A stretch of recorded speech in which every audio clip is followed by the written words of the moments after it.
Hola amigos, ¿cómo están ustedes?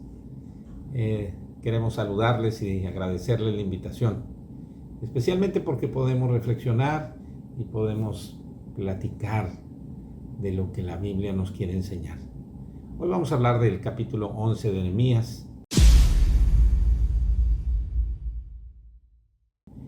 donde vamos a poder ver algunas cosas importantes. A veces hay capítulos que creemos que traen nombres, solo nombres.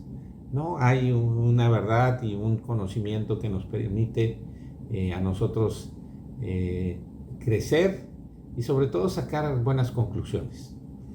Confiamos en que cada uno de ustedes está siguiendo estos estudios de Nehemías. Es muy importante que ustedes conozcan los capítulos anteriores, los 10 capítulos anteriores, para que podamos entender cada vez mejor el propósito de este libro. En este capítulo hay muchos nombres de israelitas que tuvieron que ver con poblar Jerusalén. Es importante que nosotros ahorita reflexionaremos y entenderemos en qué circunstancia estaba Jerusalén. Pero quiero hacer un pequeño comentario antes de empezar.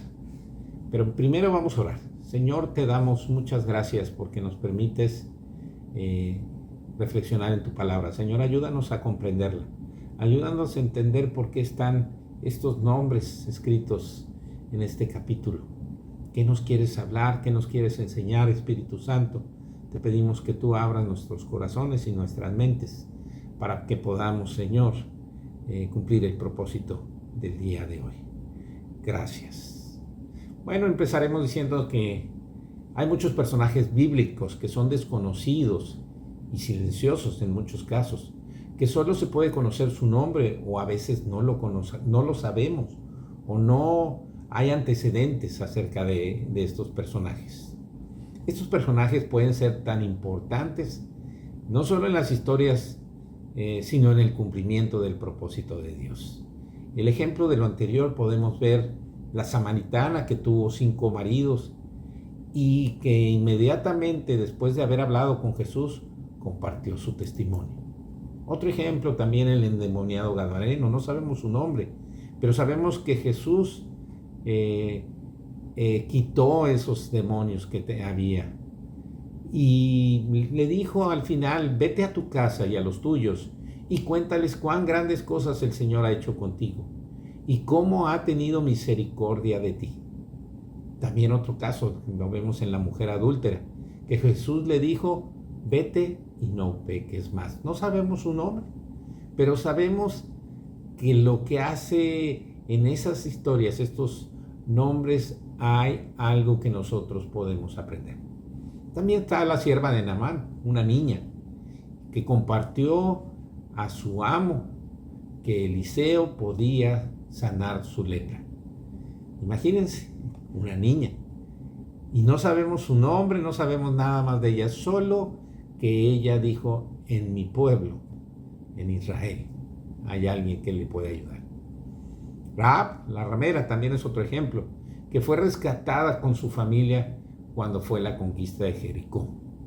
Y después, saben ustedes perfectamente que fue parte de la genealogía de Jesucristo. Cuán importante es ver que en muchos personajes, Rahab no la conocíamos antes, solo en el momento de la conquista de Jericó. Bueno, dicho lo anterior, podemos empezar a leer los 36 versículos del capítulo 11 de Nehemías, que habla de los habitantes de Jerusalén. Bueno, aquí hay muchos nombres, les pediría que pongan atención. Habitaron los jefes del pueblo de Jerusalén, mas el resto del pueblo echó suertes para traer 1 de cada 10 para que morase en Jerusalén, ciudad santa, y las otras 9 partes en las otras ciudades. Y bendijo el pueblo a todos los varones que voluntariamente se ofrecieron para morar en Jerusalén. Estos son los jefes de la provincia que moraron en Jerusalén.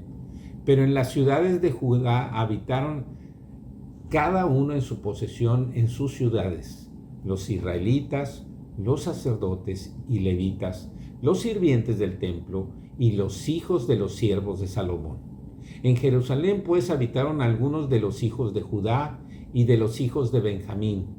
De los hijos de Judá, Ataías, hijo de Usías, hijo de Zacarías, hijo de Amarías, hijo de Cefatías, hijo de Laelel, de los hijos de Fares. Y Masías, hijo de Baruc, hijo de Colzoe, hijo de Asaías, hijo de Adaías, hijo de Joirabid, hijo de Zacarías, hijo de Siloni. Todos los hijos de Fares que moraron en Jerusalén fueron 478 hombres. Estos son los hijos de Benjamín: Salú, hijo de Mesulam, hijo de Joed, hijo de Pedaías, hijo de Colaías, hijo de Masaías, hijo de Itiel, hijo de Jesaías, y tras Gabaí y Salaí 928. Y Joel, hijo de Sicri, era el prefecto de ellos, y Judá, hijo de Senua, el segundo en la ciudad.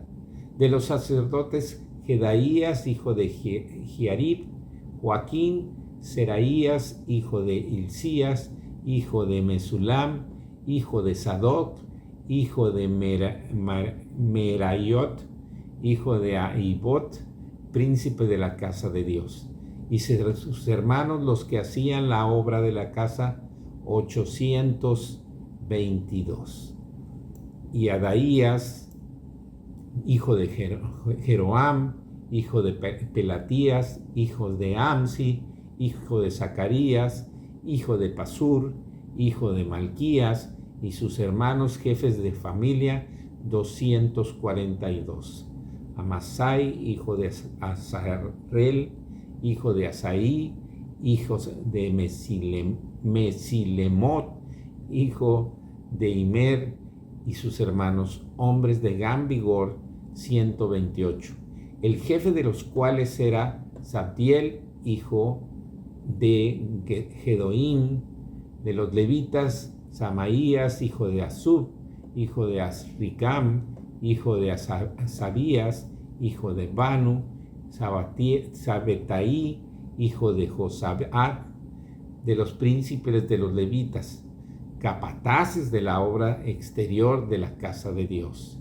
Y Matanías, hijo de Micai, hijo de Sabdi, hijo de Asaf, el principal, el que empezaba las alabanzas y acción de gracias al tiempo de la oración. Bukías, el segundo entre sus hermanos. Abda, hijo de Samua, hijo de Galal, hijo de Jedutum. Todos los levitas en la santa ciudad eran 284. Los porteros Sacub, Talmón y sus hermanos, guardas de las puertas, 172. Y el resto de Israel, de los sacerdotes y de los levitas, en todas las ciudades de Judá, cada uno en su heredad. Los sirvientes del templo habitaban Ofel, Sia, Gispa, tenían autoridad sobre los sirvientes del templo. Y el jefe de los levitas en Jerusalén era Uzi, hijo de Bani, hijo de Asabías, hijo de Matanías, hijo de Micaía, de los hijos de Asaf, cantores sobre la obra de la casa de Dios, porque había mandamiento del rey acerca de ellos, y distribución para los cantores para cada día. Y Petaías, hijo de Mesesabel, de los hijos de Sera, hijo de Judá, estaba al servicio del rey en todo negocio del pueblo. Lugares habitados fuera de Jerusalén. Vamos en el versículo 25.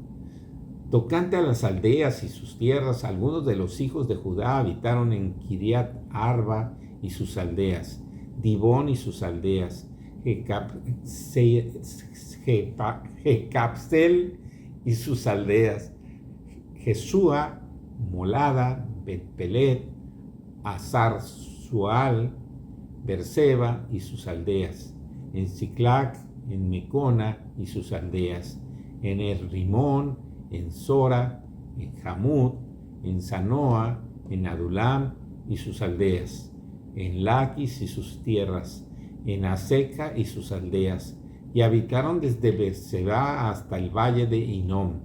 Y los hijos de Benjamín habitaron desde Geba, en Micmas, en Ahía, en Betel y sus aldeas, en Anatot, Nob, Ananías, Azor, Rama, Itaim, Adit, Seboim, Nebalat, Lot y Ono, valle de los artífices, y algunos de los levitas en los repartimientos de Judá y de Benjamín.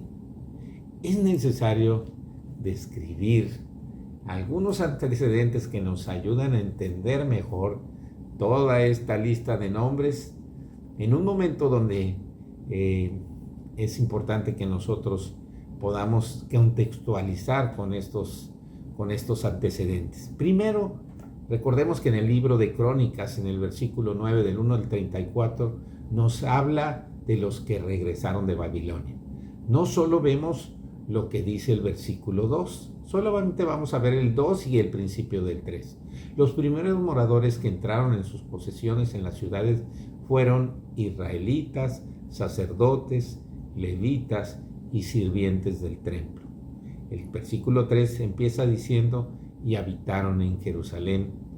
Después da una lista que contiene muchos nombres. Esto, recordemos, en Primera de Crónicas 9, 1, 34, son los que regresaron de Babilonia.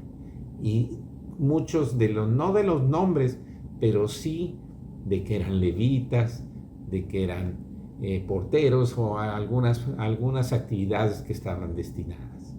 Un segundo antecedente que podemos ver en el libro de Nehemías está en el capítulo 7, entre los versículos 1 y 4. Solamente vamos a leer el 1 y el 4. Y dice el 1: luego que el muro fue edificado y colocadas las puertas, y fueron señalados los porteros y cantores y levitas. No sabemos quiénes, pero eso hizo Nehemías. No sabemos sus nombres y cuántos eran. También se nos menciona en el versículo 4 algo que nos ayuda a entender qué es lo que estaba pasando en Jerusalén. Dice que la ciudad era espaciosa y grande, pero poco el pueblo dentro de ella, y no había casas reedificadas. La pregunta sería: ¿por qué no había mucha gente en Jerusalén?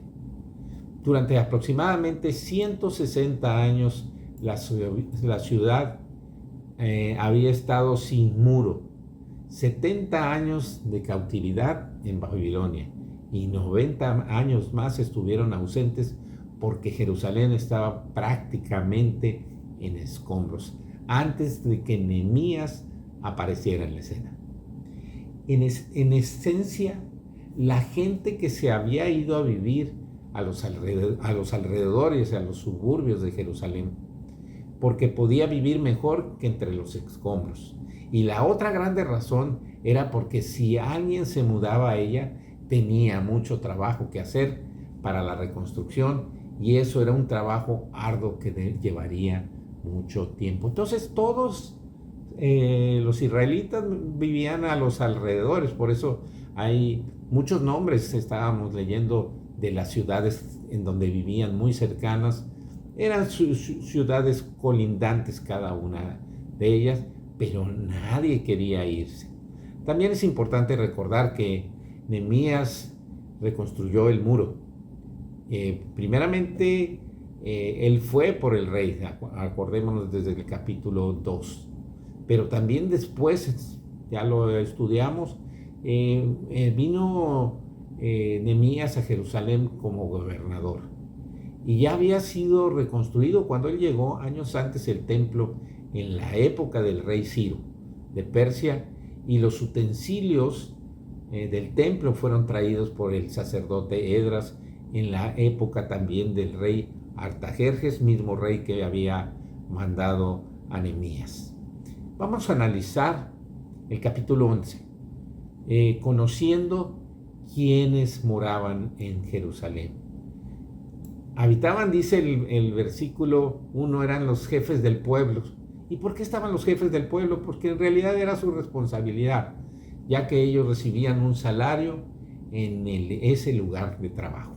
Ahora bien, se necesitaba implementar alguna estrategia para hacerles volver a los israelitas. Este incluyó dos métodos para que la población israelita regresara a vivir a la ciudad de Jerusalén. El primer método fue echar suertes entre la población, nos dice en el versículo 1, dice, mas el resto del pueblo echó suertes para traer 1 de cada 10 habitantes. Esto significaba que como casi nadie estaba interesado en regresar por obvias razones que ya explicamos y de lo que implicaba su trabajo arduo de volver a edificar casas donde vivieran. Si la suerte caía en un hombre, este y su familia de manera obligatoria se tenían que ir a vivir a la ciudad dentro de los muros. Es decir, el 10% de la población israelita era asignada a vivir dentro de Jerusalén, el 90% no. Esto no parecía un incentivo, más bien parecía lo contrario. Posiblemente se pensaba que era como ir a un lugar y estar encerrado entre muros, porque recordemos que ya lo que decía el capítulo 7, versículo, la ciudad era espaciosa y el pueblo poco. Parecía que la vida estaba fuera de esos muros. Entonces, Nehemías, el primer método que se utiliza fue 1 de cada 10 israelitas. El segundo método que se eligió para atraer a la población suena muy chistoso y está en el versículo 2 y dice, y bendijo el pueblo a todos los varones que voluntariamente se ofrecieron para morar en Jerusalén. Esta era la mejor decisión que podemos ver y aprender de ella. Ciertamente hubo un reconocimiento, dice, del pueblo para esta valentía de algunas personas y fueron bendecidos por el pueblo, ahí lo dice, pero seguramente lo hicieron considerando en sus palabras a Dios, aunque no lo especifica el versículo. Voluntariamente es una palabra que en hebreo significa impulsar, incitar desde adentro. Esta misma palabra se utiliza también en Éxodo 35 cuando estaban construyendo el tabernáculo, porque llegaron hombres expertos en bordados, tejidos y otras artes y agregaron, dice, voluntariamente los toques finos al tabernáculo de Dios. ¿Cómo es importante entender que ser un voluntario para Dios, Él lo aprecia mucho y también lo bendice? Pareciera que esta segunda forma o método debió haber sido el primero, preguntarles al pueblo quién quería regresar a Jerusalén, pero no. ¿Saben por qué? Porque en realidad creó Dios de alguna otra manera en ellos, o más bien Dios obró en aquellos que no salieron sorteados y veían a lo mejor a un amigo, a un familiar, a un hijo. Entonces eran movidos o conmovidos, como fue Nehemías, como lo hizo en el primer capítulo donde vemos. Y ellos voluntariamente, tras esa parte de ser conmovidos, fueron movidos a misericordia y decir, yo me ofrezco para ir con mi familia. No sabemos cuántos eran, pero su generosidad y su disposición sabemos que proviene del corazón. La obediencia sincera a Dios no solo la aprecia, sino la bendice, decíamos, y produce un impacto bueno en la comunidad. Y eso seguramente es ¿por qué? Porque en esa actitud Dios puede bendecir a otros cuando se acepta un llamado de manera voluntaria. Bueno, entonces aquí podemos también tenemos que recordar que este mismo espíritu, decíamos, de misericordia lo mostró Nehemías. Y eso es muy importante que nosotros leamos la profundidad. Puede ser que los nombres no, pero ahorita reflexionaremos acerca de eso. Dentro de este segundo método también podemos ver que hay 5 grupos de voluntarios del pueblo de Israel que fueron valientes. Vamos a empezar primero, nos dice, sabemos que en el versículo 2 dice que los voluntarios del pueblo decidieron vivir en la ciudad. Si vamos haciendo un símil para que lo entendamos en una iglesia, estos serían los congregantes, aquellos que voluntariamente están presentes en la congregación. Pero ahorita reflexionaremos un poquito más. En el versículo del 10 al 12 nos dice que los sacerdotes, los que hacían la obra en la casa de Dios, los que hacen la obra como sacerdotes en ese antiguo testamento, en el Nuevo Testamento podemos decir que no solo eran los sacerdotes para allá. Acá en el Nuevo Testamento tenemos 5 dones ministeriales que nos ayudan a entender la obra en la casa de Dios. Otro grupo fueron los levitas, y esto lo podemos ver entre el versículo 15 y 16. Dice capataces. Bueno, vamos a cambiarle un poco la palabra porque esto es un sinónimo. Eran vigilantes de la obra fuera del templo de Dios. Y a veces alrededor de todos esos dones ministeriales que hay en la iglesia de hoy, también hay otros dones que conocemos, que son los dones operacionales. La función de los levitas, necesitamos recordar que era encargarse de todo lo relacionado al templo de Jerusalén: la adoración, la alabanza, los sacrificios, las ofrendas y otras más. Los dones operacionales nos ayudan a conectar todos esos dones ministeriales o todos los dones que hay también dentro de la iglesia. Otro grupo de interés que hubo en este regreso a Jerusalén lo encontramos en el versículo 17. Y está representado por una sola persona, Matanías. Era el levita que representa a los que en el tiempo de oración alababan y daban acción de gracias. Cuán importante que en el tiempo de oración también que tenemos en la iglesia haya alabanza y acción de gracias. Y no estamos hablando de la alabanza cantada, estamos hablando de la alabanza de darle el lugar a Dios que le pertenece. Y el quinto grupo que también eran también otros representados por Uzi, el levita que representaba a los cantores para el servicio de la casa de Dios. Es bien importante que el cuarto grupo que decíamos de Matanías, hace rato hicimos una referencia de que en el libro de Primera de Crónicas 9, los que habían regresado de Babilonia, vemos en el versículo 31 que Matatías era uno de esos que regresó. Y miren la referencia que hay, dice: Matatías, uno de los levitas primogénito de Salum coreíta, tenía a su cargo las cosas que se hacían en sartén. Las cosas que se hacían en sartén. Aquí es bien importante entender que cuando ya está Nehemías, él ya está haciendo otra actividad. Cuán importante es que nosotros entendamos que los talentos, los dones, cuando los ponemos al servicio de Dios, Dios los ensancha, Dios los multiplica. Entonces hacía las cosas del sartén, sin embargo estaba ya encargado de la oración. Entonces él había crecido en su servicio.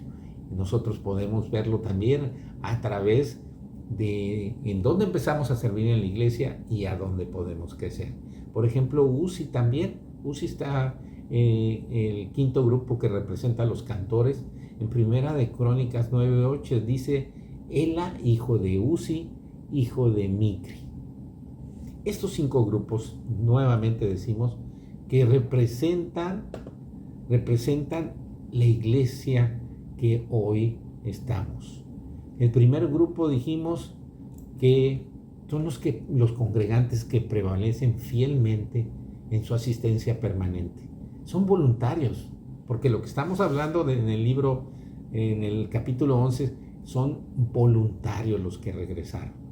Entonces, eso es bien importante que nosotros lo entendamos. Los que nos congregamos somos voluntarios de ir a la casa de Dios. Los que son llamados a ejercer sus dones ministeriales son los pastores, los maestros, los evangelistas, los profetas también podemos ver, y los apóstoles. Pero principalmente queremos entender que son llamados muy específicos que Dios hace para servirles en términos generales de tiempo completo.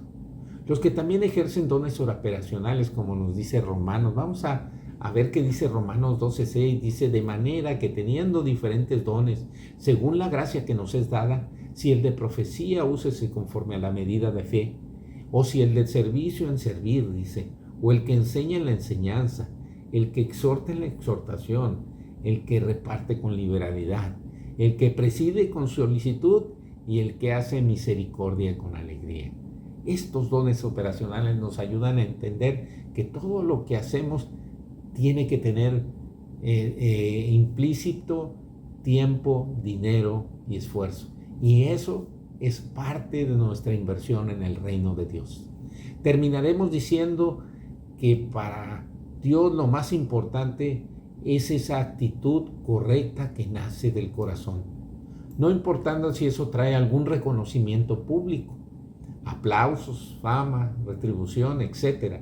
La mejor ofrenda de nuestro servicio a Dios es poderle servir primeramente en nuestra casa, con nuestra esposa, con nuestro esposo, con nuestros hijos, con nuestros padres, en la iglesia, en la escuela, en el trabajo.